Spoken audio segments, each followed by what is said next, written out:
Paso 2, confirme los límites del pasaje. Repasemos las sugerencias que les di con respecto a este paso 2.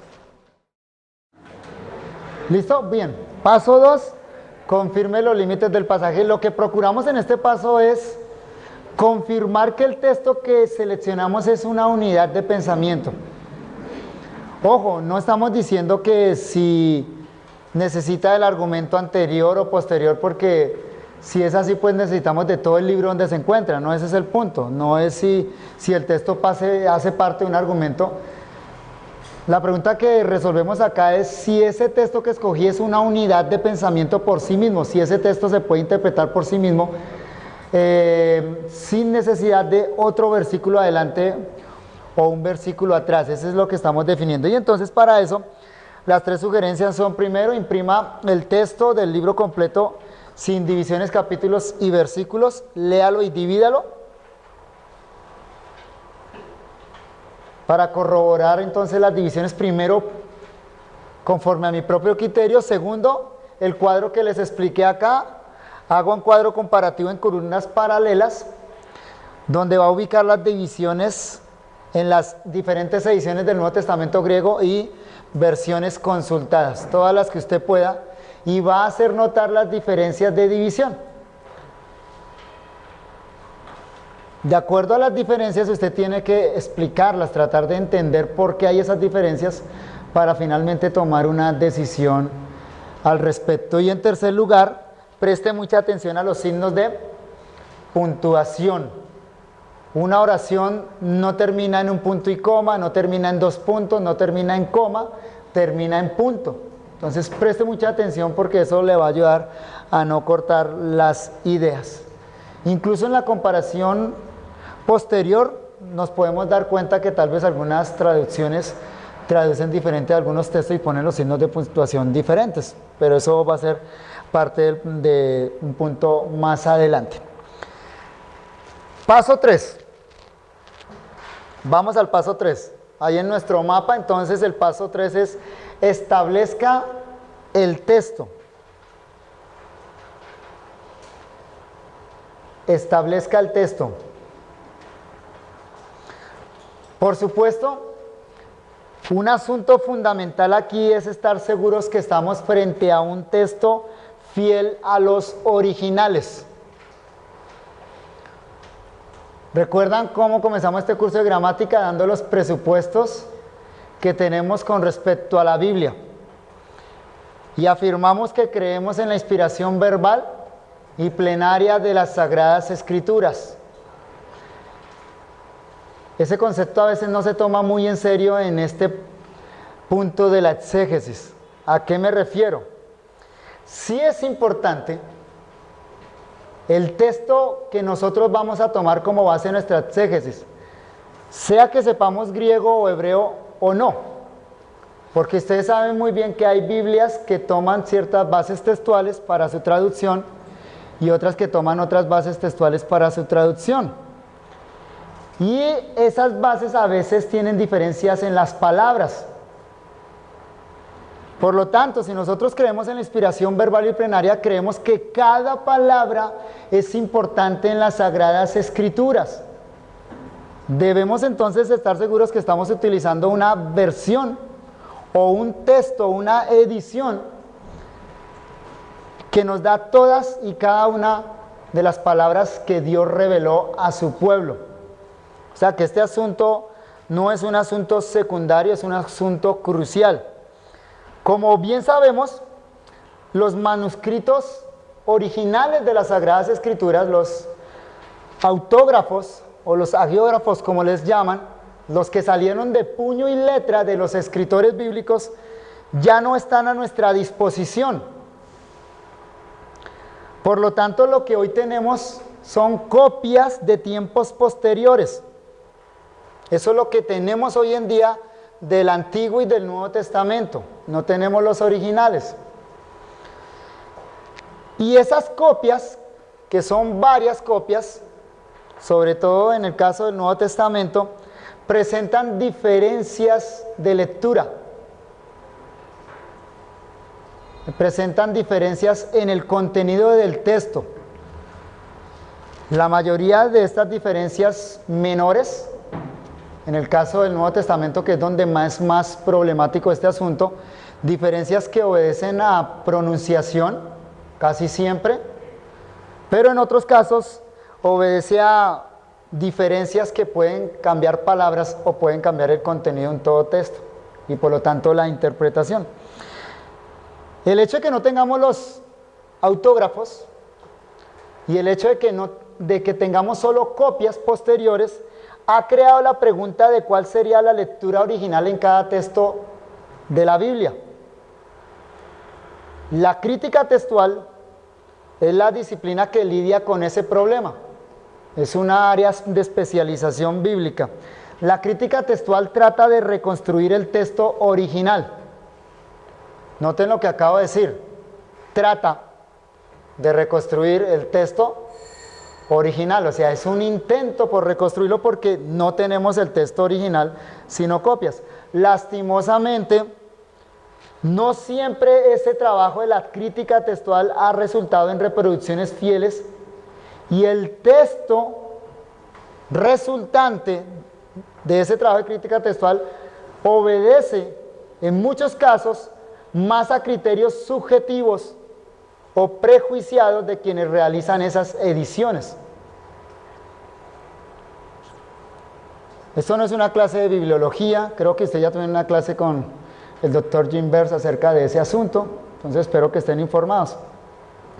Razón por la cual, si el intérprete bíblico no está familiarizado con toda esta teoría y práctica de la crítica textual, de la comparación de manuscritos para identificar una lectura original, lo mejor que puede hacer es tener mucho cuidado a la hora de escoger las fuentes para la exégesis de su pasaje.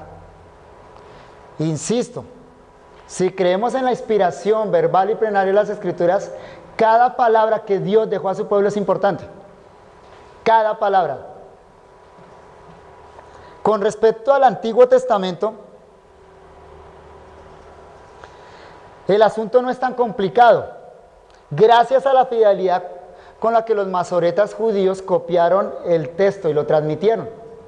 Y ese es un hecho muy bien establecido, que hubo una fidelidad muy grande de parte de los escribas judíos que se llamaban masoretas, que preservaban la tradición. Ellos hicieron copias a mano muy fieles durante siglos del Antiguo Testamento hebreo. Para este caso, para el Antiguo Testamento, el texto normativo es el denominado texto masorético, o sea, el texto tradicional del Antiguo Testamento hebreo. Hay otras ediciones del Antiguo Testamento hebreo que son ediciones críticas, o sea, ediciones que proveen lecturas variantes presentes en algunos otros manuscritos hebreos, presentes en la Septuaginta, en versiones antiguas, etcétera. Pero entonces, para el efecto del Antiguo Testamento, si uno quiere tener una edición fiel y no está acostumbrado, no conoce toda la cuestión de la teoría de la crítica textual, el texto fiel es el texto masorético. De hecho, por eso le llaman así los judíos y es el que ellos utilizan. Es el texto tradicional, el que han pasado de generación en generación los judíos. En cuanto al Nuevo Testamento, el asunto es muy complicado, porque los escribas cristianos no fueron tan cuidadosos al transmitir los textos, unido al hecho que también herejes pervirtieron los manuscritos desde épocas muy tempranas.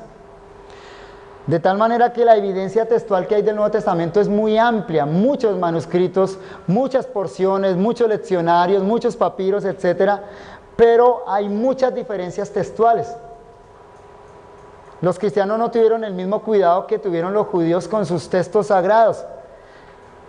Y pues este no es el espacio para hablar de todo ese asunto de la transmisión textual y de toda esa variedad que existe en las lecturas antiguas. Si usted quiere estar enterado del asunto, pues debe ir a las obras especializadas. Por nuestra parte, estamos convencidos que el mejor texto del Nuevo Testamento es el llamado texto receptus. El textus receptus o texto recibido. Entonces, si el intérprete tiene algún conocimiento de los idiomas originales, Hebreo y griego debe acudir a las fuentes fieles para hacer su traducción.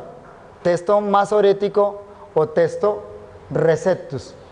De no ser este el caso, si usted no conoce los idiomas bíblicos, entonces debe acudir a traducciones que tengan como fuente textual el texto masorético y el texto recibido. Preferiblemente aquellas traducciones que sean literales, no de traducción dinámica ni paráfrasis. Recuerde que estamos haciendo exégesis del texto bíblico, no estamos haciendo una lectura devocional de la Biblia. Y cuando hacemos exégesis, entendemos que cada palabra es importante para la interpretación, por eso debemos ser cuidadosos a la hora de escoger cuál va a ser nuestro texto para la exégesis, el texto base. En todo el proceso exegético se van a consultar otras traducciones, por supuesto, pero usted debe escoger una como base en la cual puede confiar. Todas las Biblias, en la parte de introducción, tienen un capítulo donde explican cuáles fueron los manuscritos que utilizaron o las fuentes textuales que utilizaron para su traducción y cuál fue el principio de traducción que utilizaron. Lea esa introducción y de acuerdo a eso entonces ya tiene un criterio al respecto. Entonces, establezca el texto, quiere decir, tenga en cuenta cuál es el texto fiel, cuál es el texto que le reproduce palabra por palabra los originales que Dios le dio a su pueblo. Paso número 4. Paso número 4. Haga una traducción provisional. Haga una traducción provisional.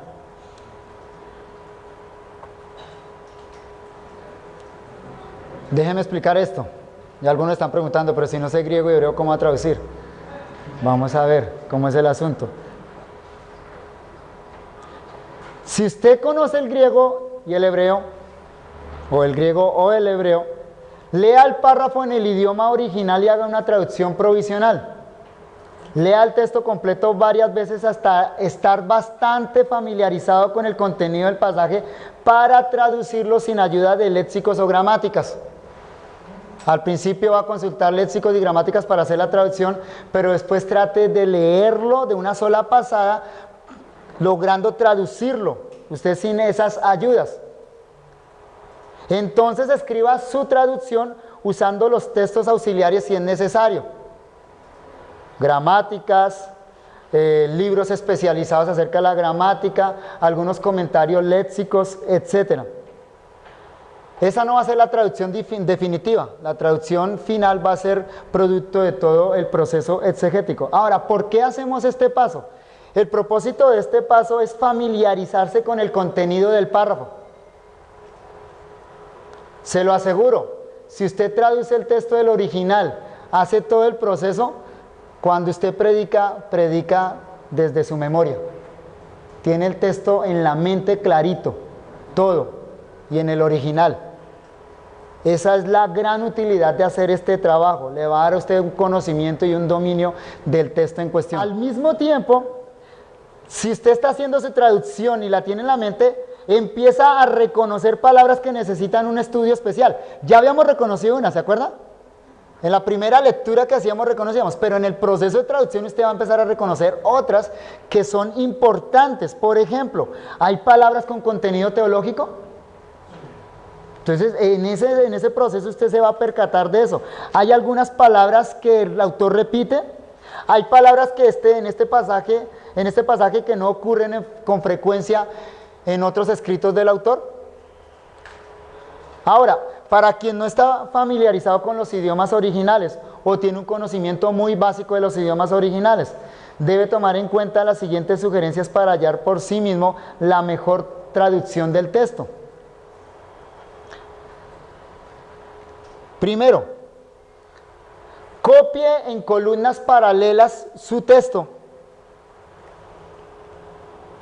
Copie en columnas paralelas su texto en las diferentes versiones bíblicas a su disposición.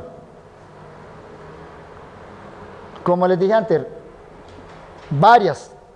Ahora, utilice acá una buena variedad de versiones, tanto versiones literales como dinámicas, como aquellas que hacen paráfrasis. Pero organícelas de izquierda a derecha bajo ese criterio. A la izquierda primero las literales, luego va colocando las que son menos literales, luego las que son de traducción dinámica y finalmente aquellas que son de paráfrasis. Siempre coloque en la columna primera, en la columna de la izquierda, su traducción base, en la que confía, en la que sabe que le da el texto tal cual está en los originales.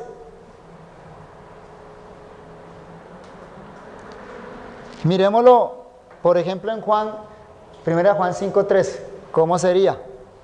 Ese proceso, acá solo pongo 4, usted va a colocar todas las que tenga a disposición.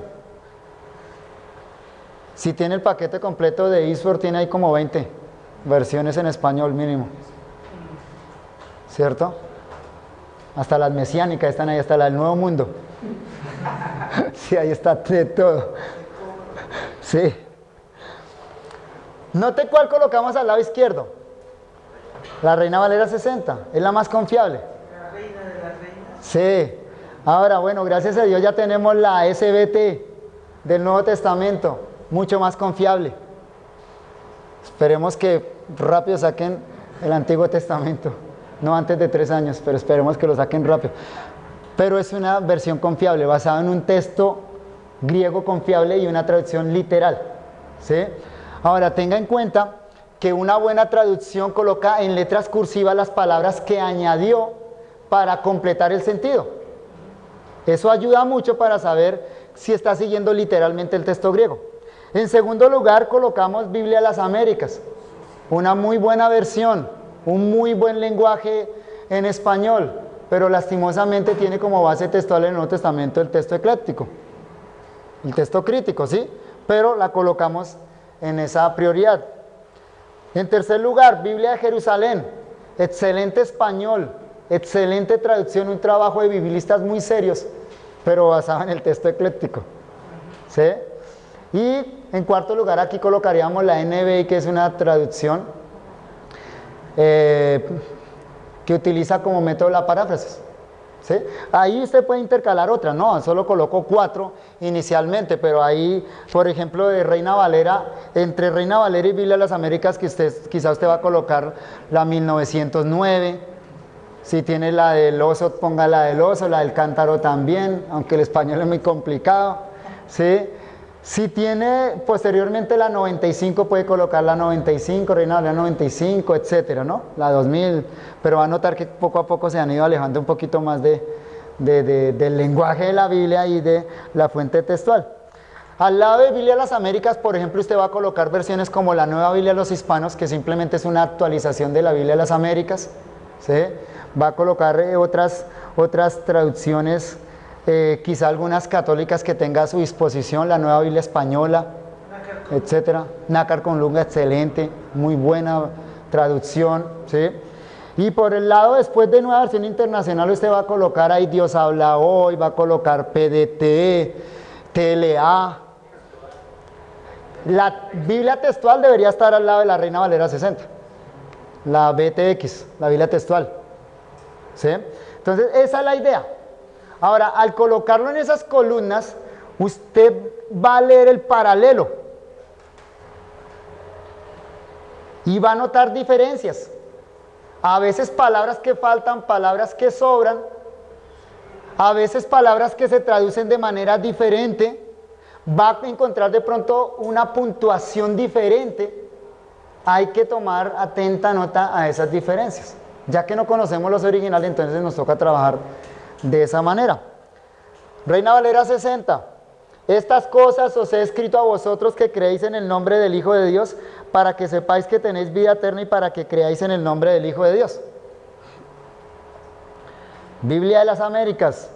Les he escrito pues a ustedes que creen en el nombre del Hijo de Dios para que sepan que tienen vida eterna. Biblia de Jerusalén, os he escrito estas cosas a los que creéis en el nombre del Hijo de Dios, para que os deis cuenta de que tenéis vida eterna. Y Nueva Versión Internacional, les escribo estas cosas a ustedes que creen en el nombre del Hijo de Dios, para que sepan que tienen vida eterna. ¿Qué va a hacer usted? Va a subrayar las diferencias. ¿Qué subrayaría usted acá? Dime. Ninguna de esas tiene la parte final para que creáis en el nombre de Dios. Solo Reina Valera. Entonces lo subrayamos. Eso es una diferencia fundamental e importante, ¿cierto? Las otras tres versiones no tienen la parte final que tiene Reina Valera. La razón de esto es la fuente textual. Texto Receptus tiene esa parte, texto ecléctico no lo tiene. Y aquí notamos que la base textual de Biblia de las Américas es el texto ecléctico. ¿Sí? ¿Qué otras diferencias encontrarían ustedes ahí? A veces es de palabras que se traducen diferente, a veces de palabras que se añaden, otras que se quitan, la puntuación. Recuerden, la clave es observar. Observar. ¿Otra? ¿No? Dime. Estas cosas, dice Reina Valera, ¿cierto? Biblia de las Américas, les he escrito pues a ustedes que creen en el nombre del Hijo de Dios, pero no hice estas cosas. Y la expresión estas cosas es fundamental en la interpretación, ¿sí o no? Claro, o sea, ¿a qué hace referencia con estas cosas? Con el contexto anterior. O sea, lo que dice acá está basado en el contexto anterior. No se puede quitar esa palabra. Esa expresión es una sola palabra en griego, tafta, pero ahí te está. Otra diferencia, buenos observadores.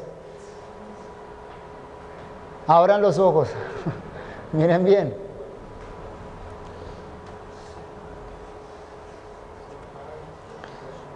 Por ejemplo, Biblia de las Américas pone pues, entre comas, una conjunción, que no la tiene Reina Valera, ni la tiene Biblia de Jerusalén, ni la tiene la NBI.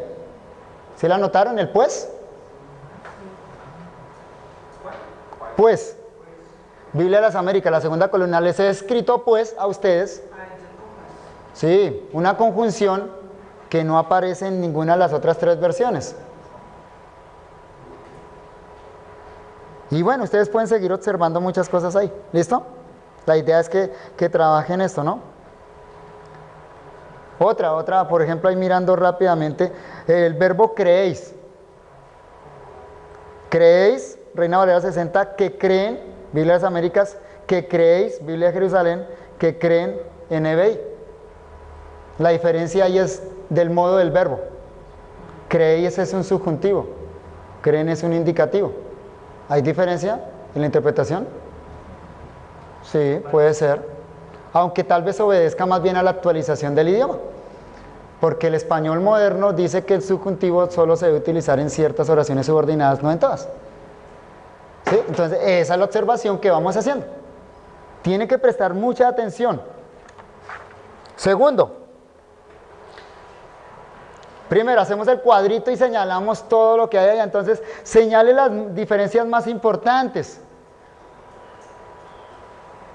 Por ejemplo, tiempos verbales. Ahorita observamos una diferencia de modo verbal. Diferencias de palabras, observamos diferencias de palabras allá. Conjunciones. Vimos una conjunción que está en una versión y las otras no, etcétera. Señale todo eso y categorícelas. Categorice esas diferencias. Si unas son palabras que están de más en unas versiones o palabras que están de menos en otras versiones, si la diferencia tiene que ver con una traducción diferente de una palabra, o si la diferencia tiene que ver con un tiempo verbal diferente, un modo verbal diferente, o quizá con el número singular o plural de un sustantivo. Observen todo eso. A veces la diferencia también va a ser el orden de las palabras.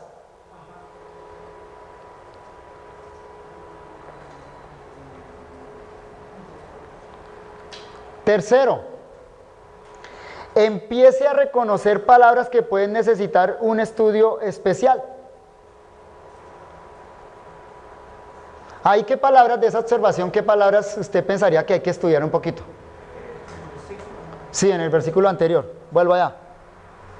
Hay en la observación de comparación como qué palabra necesita un estudio muy más especial porque hay diferencias en las versiones. Creéis y creáis, ¿cierto? Necesitaría un estudio más detenido a ver cómo es que se expresa el autor ahí. Si es un indicativo, un subjuntivo y qué implicación tiene eso en lo que él está diciendo. ¿Qué otra palabra? Sepáis, muy bien, también. Lo que antes notamos, estas cosas. Quizás requiere un estudio especial, ¿no? Entonces, esa es la idea en la observación. ¿Hay palabras con contenido teológico en nuestro texto? Hijo de Dios, creer, vida eterna, está lleno de eso. Son palabras de contenido teológico, entonces ya sabemos que esas palabras necesitan un estudio especial. Segundo, ¿hay palabras que se repiten en ese pasaje?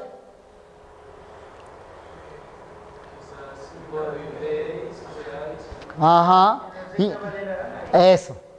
En Reina Valera, incluso hay una oración, una frase casi completa que se repite 2 veces en Reina Valera, que es la que omiten los otros. Y tal vez esa fue la razón de la omisión en algunos manuscritos, ¿no? O sea, si repetía 2 veces la misma cosa, ¿para qué dejarla 2 veces? Así pensaban los escribas. Algunos eran respetuosos de la palabra de Dios y entendían que cada palabra es importante y si el autor repetía era por algo, guiado por el Espíritu Santo. Pero algunos escribas decían, no, si repitió, pues quitemos. ¿Para qué está 2 veces la idea, no? Las nuevas normas dicen que mientras más corto mejor. Pero son las normas del lenguaje para escribir, ¿cierto? Pero estamos frente a la palabra de Dios. Claro, si usted escribe hoy en día, atienda las normas de hoy en día. Pero estamos ante la palabra de Dios y no tenemos el derecho de quitar ni de añadir. Así es el asunto. Sencillo. Entonces, Juan repite 2 veces para que sepáis que tenéis vida eterna y para que creáis en el nombre del Hijo de Dios. Atrás dice, os he escrito a vosotros que creéis en el nombre del Hijo de Dios. Y al final dice, para que creáis en el nombre del Hijo de Dios. Hay repetición, hay que estudiar eso. Cuarto, hay palabras en este pasaje que no ocurren con frecuencia en los escritos de este autor. Para eso usted puede utilizar una concordancia física o electrónica, mejor electrónica, facilita mucho el proceso.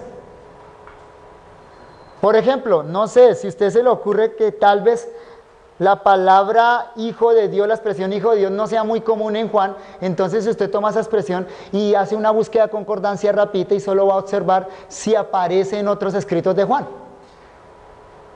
¿Sí? Si no aparece y Juan la utiliza acá, quizá entonces es una palabra que requiere un estudio especial.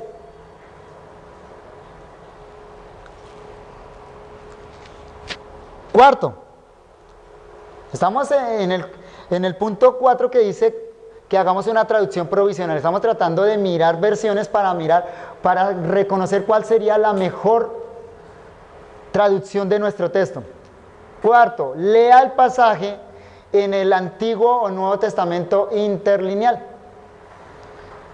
No necesita saber griego o hebreo para eso. El interlineal le ofrece debajo de cada palabra griega o hebrea la palabra en español, pero se lo reproduce palabra por palabra, tal cual como se leería en el idioma original. En el caso del Nuevo Testamento existen 2 ediciones del Nuevo Testamento interlineal. Una es la de Francisco La Cueva, de editorial CLIE, que está basado en el texto ecléctico, con notas de crítica textual al margen. ¿Sí? Y el otro, se me escapa el nombre del autor, si alguno lo conoce ayúdeme, hay otro Nuevo Testamento interlineal. ¿Cómo se llama? Sí, está basado en el bizantino, es un Nuevo Testamento interlineal. ¿Cómo? No, interlineal. ¿Así se llama? ¿Está electrónico? Perfecto. Ese está basado en el texto Receptus. Y eso generalmente están ya en versiones electrónicas, ¿no? Y digamos, Isword y otros programas tienen el texto griego pegados con las palabras españolas, ¿no? Solo que tenga en cuenta cuál texto está detrás, cuál texto griego está. Si está un texto bizantino, es texto Receptus. Si está un texto como West Corrijor, NA27, esto es texto ecléctico, solo tenga cuidado en eso, ¿no? Pero entonces la utilidad de esos Nuevos Testamentos interlineales es que nos provee una traducción palabra por palabra pegada pegada al original. La Biblia textual aquí ayuda mucho. La BTX ayuda mucho. En cuanto al Antiguo Testamento, está el Antiguo Testamento Interlineal de Ricardo Cerny, editado por la editorial CLIA, 4 tomos. Claro, por la extensión del Antiguo Testamento y la dificultad de poner en líneas paralelas hebreo, que se lee de derecha a izquierda, y el español que se lee de izquierda a derecha. Entonces dificulta el trabajo, pero existe esa versión y también están para los programas electrónicos. Ahora, ¿la que existe en físico? La estucardense es la crítica, es la que está basada en el texto, en el Códice de Leningrado, pero con variantes textuales basadas en muchos otros manuscritos y versiones, ¿no? Pero en el Antiguo Testamento no es tan crucial, no es un asunto tan complicado esto de la crítica textual. Entonces básicamente cualquier Antiguo Testamento interlineal nos sirve en ese sentido, no hay problema en la base textual allá, ¿no? Pero entonces lo que nos provee es, debajo de las palabras, usted puede leer, ojo, si coge un Antiguo Testamento interlineal que no sea electrónico, ¿sí? O si es electrónico pero basado en el texto hebreo directamente, usted va a tener que leer las palabras en el orden inverso. Entonces, por ejemplo, si usted está mirando Génesis 1:1 allá en el Antiguo Testamento interlineal, va a empezar por acá. En el principio creó Dios, porque está siguiendo el texto hebreo que se escribe de derecha a izquierda. ¿Sí? Entonces tenga cuidado, no empiece a leerlo desde por acá porque lo va a leer al revés. ¿Listo? Ese es el cuidado. Pero la utilidad de eso es que nos reproduce el texto tal cual. No es una traducción, simplemente nos está dando el texto como usted lo leería en el idioma original. ¿Sí? De nuevo, a partir de eso haga observaciones. Por ejemplo, el orden de las palabras. En ocasiones el orden de las palabras es irrelevante, pero en otras ocasiones los autores bíblicos prefirieron utilizar un orden específico, colocar ciertas palabras de primeras por alguna buena razón. Entonces anote eso, el orden de las palabras. Sí, entonces las traducciones nos han proporcionado algunas palabras que no están en el original, entonces ¿por qué las colocaron? Si son necesarias a la hora de traducir, o más bien fueron interpretaciones del traductor. Eso es lo que le va a proveer a usted el texto interlineal. Y en quinto lugar, una pregunta del sí, el bizantino, el Vigendor o el de Scrivener es mejor. el de Scrivener es más antiguo. Entonces es más antiguo preferir los más antiguos, ¿no? En ese sentido. Y en quinto lugar, haga su propia traducción del pasaje. Si usted partió de los originales, si usted está haciendo este proceso que le estoy enseñando, entonces con criterios objetivos, ojo, no como a mí me parece, o la traducción que favorece mi interpretación teológica, o no es eso, con criterios objetivos, tome lo mejor. Quizá tal vez usted va a notar, con el interlineal va a notar que una versión puso mejor una parte del versículo y alguna otra versión puso mejor otra parte del versículo. Eso es lo que usted va a hacer ahí, ¿no? No vamos a abandonar en todo el proceso exegético nuestra Biblia base, la Reina Valera 60 o la que esté utilizando, que sea literal. Pero la idea de esto es que ese trabajo de comparación a usted le va a brindar un panorama más amplio de lo que en realidad dice el texto.